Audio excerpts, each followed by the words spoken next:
आपण पाहत आहात महाराष्ट्रातील number 1 channel action Maharashtra news.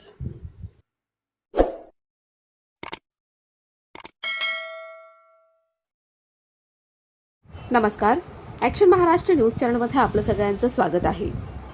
विमानतळ पोलीस ठाण्याच्या हद्दीत मटका एजंटांचा सुळसुळाट। सार्वजनिक ठिकाणी रिक्षांमधून खुले आम बुकिंग, पोलिसांच्या भूमिकेवर नागरिकांचा सवाल।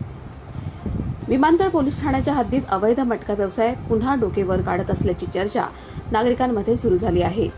परिसरातील काही भागांमध्ये सार्वजनिक ठिकाणी, चौकांमध्ये तसेच रिक्षांमधूनही मटक्याचे आकडे आणि बेटिंग स्वीकारले जात असल्याचं स्थानिक नागरिकांचं म्हणणं आहे। राज्य शासनानं जुगार आणि मटका व्यवसायावर बंदी घातलेली असताना देखील काही ठिकाणी खुलेआम व्यवहार सुरू असल्याचा आरोप नागरिकांकडून केला जात आहे। विशेषतः हातावर पोट असणारे कामगार, युवक आणि आर्थिकदृष्ट्या दुर्बल घटक या अवैध जुगाराच्या विळख्यात अडकत असल्याची चिंता व्यक्त होत आहे।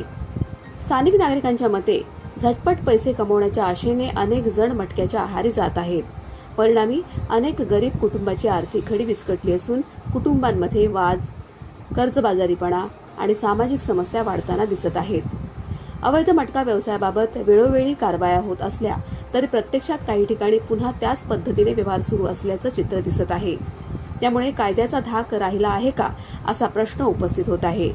दरम्यान नागरिकांनी विमानतळ पोलीस ठाणे आणि वरिष्ठ पोलीस अधिकाऱ्यांनी या प्रकरणाची गंभीर दखल घेऊन संबंधित भागांमध्ये विशेष मोहीम राबवावी अशी मागणी नागरिकांकडून केली जात आहे।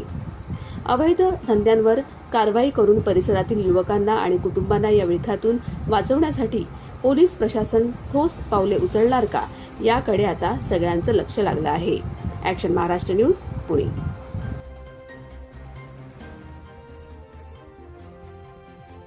सत्य बातमीसाठी बघत रहा ॲक्शन महाराष्ट्र न्यूज।